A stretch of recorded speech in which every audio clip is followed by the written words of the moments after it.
Estamos começando mais um Bom Dia Entrevista e hoje nós vamos atualizar como está a situação no Hospital Santa Terezinha em relação às internações e também os casos de Covid-19. Para falar sobre esse assunto e trazer esses detalhes aqui à comunidade erechinense, nós convidamos o diretor da Fundação Hospitalar Santa Terezinha, Rafael Ayub, que já está aqui conosco para trazer essas informações e também todos os esclarecimentos. Seja muito bem-vindo, diretor, aqui no Bom Dia Entrevista. Obrigado, um prazer estar mais uma vez aqui falando com os telespectadores do Bom Dia, trazendo esclarecimentos aí sobre a situação do hospital. A gente está à disposição, tá? E para nós iniciarmos, diretor, eu gostaria que o senhor falasse, então, hoje, aqui em Erechim, como está a situação em relação às internações? Tem muitos pacientes de Erechim ou de outras cidades? O que o senhor pode nos dizer? Perfeito. Taene, o que a gente tem visto ao longo dessa semana, felizmente, é uma diminuição na procura por internações clínicas em relação ao Covid. O que significa isso? São aqueles pacientes que, de alguma maneira, começam a ter os sintomas dessa doença, procuram o pronto-socorro ou procuram a UBS e, com a análise dos exames, às vezes uma tomografia, às vezes um próprio exame de sangue, uma oximetria, se vê a necessidade de se internar no hospital para fazer um tratamento o quanto antes, mas que não necessita ainda da UTI. Então, lembro a comunidade aqui no início de março, ali pelo dia 3 de março, que foi o nosso pico, com o maior número de casos hospitalizados, nós tínhamos 34 pacientes clínicos internados, mais os 24 de UTI. Esse quadro veio diminuindo e essa semana a gente tem mantido em internação clínica entre 7, 8 a 10 pacientes, o que demonstra uma diminuição na necessidade de internação de pacientes. Por outro lado, a gente segue com as UTIs lotadas, né? O estado do Rio Grande do Sul segue ainda com um déficit de UTI devido ao agravamento dos casos, essa fila tem diminuído, mas ontem mesmo na nossa região nós tínhamos 3 pacientes aqui da região, um de Getúlio, um de Nonoai, um de um outro município, pedindo leitos de UTI. Infelizmente, nesse caso, como estamos com todos os leitos ocupados, os pacientes às vezes vão para outras regiões também, assim como quando nós temos leitos disponíveis, os pacientes vêm para cá. Então, hoje, dos 24 pacientes da UTI, provavelmente são só 7 aqui de Erechim e o maior número são pacientes de fora, inclusive, da cidade. O que demonstra que realmente parece que o vírus vem diminuindo a sua circulação aqui no nosso município, e isso tudo, claro, que é reflexo ainda daquele período que tivemos aqui de isolamento ou de restrições mais altas. Esperamos que, de novo, e o apelo sempre é esse, né, Taene, que a comunidade entenda esse momento. Claro que estamos vendo o número diminuindo, estamos vendo a vacinação aumentar, mas nós ainda estamos com a presença da pandemia. Então, o único apelo que a gente segue fazendo aqui, de todos os profissionais de Santa Terezinha, é para a comunidade usar a máscara de forma correta, fazer a higiene das mãos o maior número de vezes possíveis, para que a gente possa realmente fazer com que essa tendência de diminuição de casos permaneça e a gente possa ter uma visualização ali na frente de um momento bem favorável em relação ao Covid aqui no nosso município, na nossa região.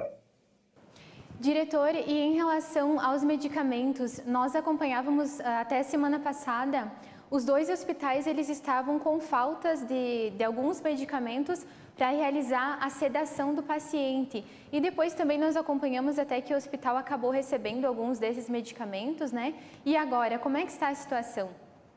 Verdade, Dani. Eu tenho que fazer essa explicação também, e a gente agradece a possibilidade de estar aqui explicando isso à comunidade.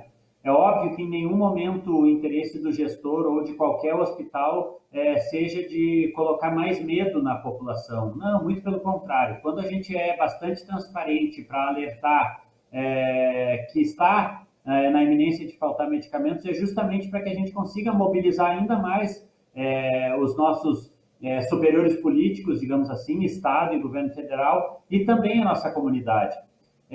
Felizmente, com o alerta que foi feito na semana passada, o Santa Terezinha, sim, ele foi contemplado com um dos medicamentos pelo governo do Estado, e só para o pessoal ter uma ideia, né, Tânia, a gente foi contemplado pelo governo do Estado com 400 ampolas de um medicamento. eu uso 390 ampolas desse medicamento por dia. Então, o socorro que o Estado me deu, que foi muito bem-vindo, me durou um dia. Só que, com aquele alerta, e não foi só o Santa Terezinha e o Caridade, todos os hospitais do Rio Grande do Sul ou do Brasil aumentaram a sua demanda de atendimento no Covid e as indústrias não conseguiam produzir mais os medicamentos do chamado kit intubação para atender a toda a rede hospitalar que precisava. Então, diante disso, a gente conseguiu com alguns fornecedores uma parceria, a gente conseguiu a aquisição de algum grupo de medicamentos desse kit intubação. Felizmente hoje, em relação à fentanila, que era um dos dois, os dois críticos a fentanila e o roncorônio, no nosso caso. A fentanila nós conseguimos, então, junto ao governo do estado, essas 400 unidades, conseguimos comprar alguma coisa, hoje mais uma promessa de entrega a partir da quinta-feira de um grande quantitativo dessas ampolas, e certamente contra isso a gente vai estar tranquilo. O que ainda nos preocupa um pouco é o roncorônio, que é o outro medicamento do kit intubação, e que nesse caso a gente tem um estoque hoje, também com algumas aquisições, com algumas trocas de protocolo no atendimento, sem risco nenhum à qualidade do atendimento ao paciente. Nós temos um estoque até domingo. Essa medicação ela pode ser trocada por um outro que é similar, que se chama Atracúrio. Nesse caso a gente tem aí mais para atender até segunda-feira que vem, mas a boa notícia é que a indústria está sinalizando com uma retomada da normalidade até sexta-feira. Então, acreditamos que vamos estar, de certa forma, cobertos e com tranquilidade, sempre repetindo, né, se não aumentarmos o número de pacientes aqui, não aumentarmos a necessidade dessa medicação. Por isso, inclusive, segue ainda a restrição de algumas cirurgias no bloco cirúrgico, porque esse medicamento, como a gente sempre falou, ele é utilizado para o paciente COVID, mas para qualquer outro tipo de intubação. Então, a gente reserva essa medicação hoje que está sendo muito utilizada no Covid e, infelizmente, a gente tem que suspender algumas cirurgias. Mas esperamos que, ao longo dessa semana, realmente, com a normalização do fornecimento desses medicamentos, a gente possa, inclusive, voltar a alguns procedimentos eletivos de forma gradual, que a gente sabe que também são necessários para atendimento à pandemia, né? O senhor falou agora há pouco a respeito dessas cirurgias, né, que seriam as cirurgias eletivas. E eu gostaria de saber, em relação a outros tratamentos que também são realizados no Santa Terezinha, como que está funcionando? Eles já estão funcionando? Né? O senhor comentava agora que alguns medicamentos, então, estão sendo, digamos assim, né, reservados, né, para o tratamento da Covid, mas quem tem outros tipos de cirurgias, como que está funcionando agora?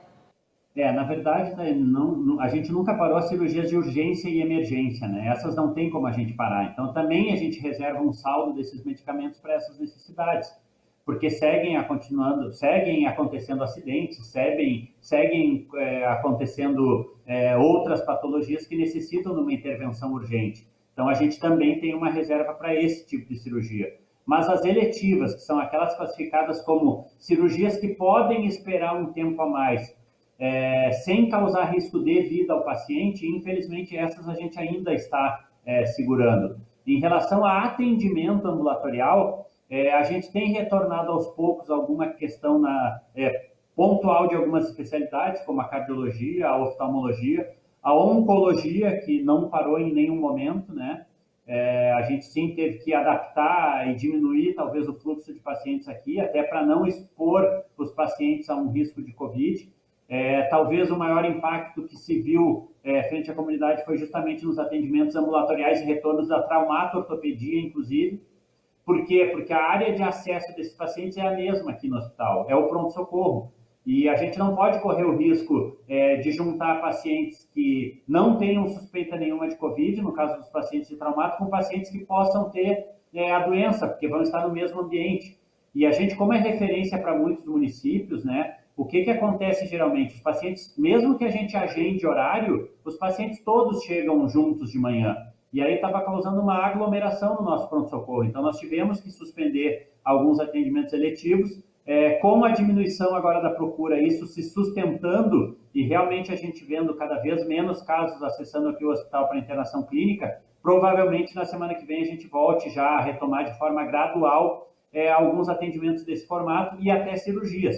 Lembrando à comunidade que isso é reavaliado toda semana, né, Tayane? Então, podemos liberar nessa semana, mas caso necessário, se houver um aumento de casos muito grande na semana que vem, a gente volta a restringir o atendimento, porque temos vivido isso toda semana, calculando e trabalhando de forma a oferecer uma melhor assistência a toda a nossa comunidade, né? Diretor, e sobre as equipes médicas, no início do ano nós comentávamos, né, em relação ao quadro de funcionários e agora atualizando como está essa situação em relação às equipes dos profissionais, né, que envolve diferentes tipos de profissionais, como está esse quadro? Ele está completo? Falta profissional? E eu gostaria de saber também, na sua avaliação, como que está a saúde mental e também física desses profissionais dentro do hospital. Tayane, realmente, a gente falava lá no início do ano, né, a grande dificuldade que se tinha para se abrir novos leitos de UTI era a questão de pessoal. Felizmente, quando precisamos ampliar as equipes, nós conseguimos aqui, com uma força muito grande de todo o nosso corpo clínico, a quem a gente agradece, se organizaram e formaram uma segunda equipe de plantonistas de UTI para que a gente pudesse abrir, então, mais 10 leitos de UTI. Então, somados aos 10 primeiros que já estavam em funcionamento, passamos a ter 20 leitos em funcionamento. Logo em seguida, já tínhamos a necessidade de ampliação e ampliamos para 24 leitos de UTI. Sabemos que existem pacientes que talvez não estejam na UTI, mas também têm um quadro crítico. Então, na ala que tem os 24 leitos de UTI, nós criamos mais 6 leitos que a gente chama de uma unidade intermediária. Não é aquele cara que fica tranquilo num leito clínico, mas ele também não está precisando de um leito de UTI. Então, separamos 10 leitos especializados desses para cada equipe. Então, a equipe nós conseguimos. Por que não ampliamos mais leitos de UTI hoje? Aí já impacta a falta de insumos, a falta de medicamentos, a falta de equipamentos. Então, a gente preferiu ter uma segurança de saber que o nosso limite era os 24 leitos de UTI para atender da melhor forma possível, junto com esses outros 6 leitos que a gente chama de semi-intensivos, que são considerados leitos clínicos, sim, mas a gente utiliza eles por estarem na mesma área da UTI, com equipes mais especializadas nesse atendimento daqueles pacientes mais graves, e temos aí a ala clínica toda que vem demonstrando uma diminuição. Tivemos que contratar também profissionais emergenciais, técnicos de enfermagem, profissionais para o laboratório, profissionais para copa e cozinha, profissionais enfermeiros, fisioterapeuta, para poder atender essa demanda emergencial dos 24 leitos. Em relação ao cansaço, claro que o estresse continua, né, Tayane? E a gente o que tem tentado aqui, na medida do possível, é oferecer o melhor suporte aos funcionários. Mas aqui a gente também diz que o apoio da comunidade tem sido muito importante. Na Páscoa, Tayane, é de emocionar ver realmente. A gente teve o caso da menina deficiente visual que veio doar um recurso das suas economias, claro que muito mais simbólico, mas mostrando o apoio da comunidade aos nossos funcionários. Nós tivemos várias empresas aqui, poderia citar, mas corro o risco de errar e de faltar alguém, então me faço a reserva de não citar nomes, mas foram inúmeras ações de trazer lanches, alimentos, lembranças de Páscoa para os nossos funcionários, sejam da ala Covid, algumas vezes até alcançando a todos os funcionários do hospital, desde o pronto-socorro até o bloco cirúrgico, e isso faz com que os funcionários tenham um vigor ainda maior, tenham uma força ainda maior de atender. Estamos cansados, estamos estressados pela situação, mas seguimos com muita garra, com muita força de vontade, e podem ter certeza que mesmo cansados, mesmo esgotados, às vezes com a situação psicológica de lidar entre a vida e a morte numa UTI do Covid, nós estamos, sim, a cada dia nos superando e realmente oferecendo a melhor qualidade de atendimento a esses pacientes e aos familiares. Diretora, a gente fala muito sobre a Covid porque é um assunto que está aí, a gente acompanha todos os dias e é um dos assuntos que mais nos preocupa. Mas eu gostaria também de saber em relação às outras doenças, né? Ali que tem no hospital, que as pessoas procuram ajuda. O que mais tem preocupado o hospital?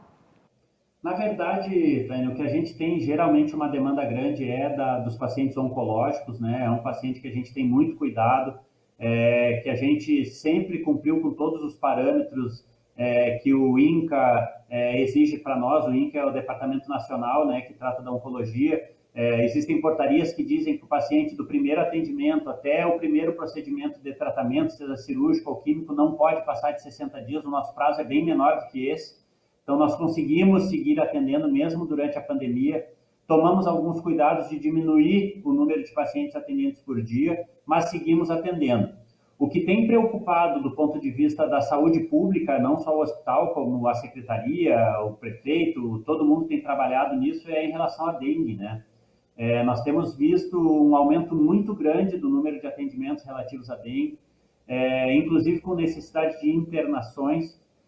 Parece que já tivemos até um óbito relacionado à dengue em Erechim. Então, esse cuidado é o que tem aumentado a nossa vigilância, né? Esse fim de semana nós tivemos num dia mais de 250 atendimentos no pronto-socorro com suspeitas de dengue. E aí também uma dificuldade que se tem, porque os sintomas da dengue em algum ponto se assemelha ao Covid. Então faz com que a nossa equipe esteja ainda mais atenta, conseguindo dar o diagnóstico correto, fazer o tratamento correto para que a gente possa, sempre, refiro isso, continuar prestando atendimento de qualidade à nossa comunidade, né? Muito bem, diretor, nós já chegando aqui ao fim da nossa entrevista, mais uma vez, nós agradecemos a sua disponibilidade em estar conversando conosco e atualizando essa situação que com certeza é de interesse de todos nós e importante, como o senhor comentou, destacar todos esses cuidados, né, para a gente continuar se cuidando, porque se houve, né, aí uma diminuição é porque também as pessoas se cuidaram, né, e se a gente continuar se cuidando, acredito que a gente conseguirá diminuir esses casos. Então, nosso muito obrigada. Tayane, nós que agradecemos aqui do Santa Terezinha a oportunidade de estar explicando à comunidade o nosso dia a dia. Realmente é bem importante o que você falou, em nome de todos os funcionários do Santa, a gente pede para a comunidade entender isso, reforçar a utilização correta da máscara, a higiene das mãos, a etiqueta respiratória, lembrando que o vírus ainda está circulando e se realmente estamos vendo esse resultado hoje aqui, de termos 7 ou 8 só pacientes clínicos internados, é reflexo, sim, daquelas restrições que tivemos e do cuidado da comunidade. Esperamos que, mesmo com a campanha da vacinação, mesmo com a diminuição dos casos, a comunidade entenda isso, continue os cuidados, para que a gente, em breve, possa ter um resultado ainda melhor em relação ao enfrentamento da pandemia, sabendo que, infelizmente, no caso da UTI, a gente prevê ainda mais uns 30 dias, aí, pelo menos, de UTI lotado. Estamos sempre à disposição, parabéns pelo trabalho de vocês aí também, a imprensa tem sido muito importante na divulgação das ações, dos cuidados, e esperamos também aí que a dengue nos ajude, que a comunidade ajude, eliminando os focos de mosquito aí, para a gente também conseguir conter essa doença que a gente tem visto avançar em nosso município com bastante preocupação. Obrigado a todos vocês mais uma vez. Obrigada. E a você que nos acompanha, muito obrigada pela sua audiência. Nós lembramos que se você quiser rever esta entrevista ou também outras, você pode acessar em todas as nossas plataformas digitais, como o Facebook, o YouTube e também ali no nosso site. Até a próxima!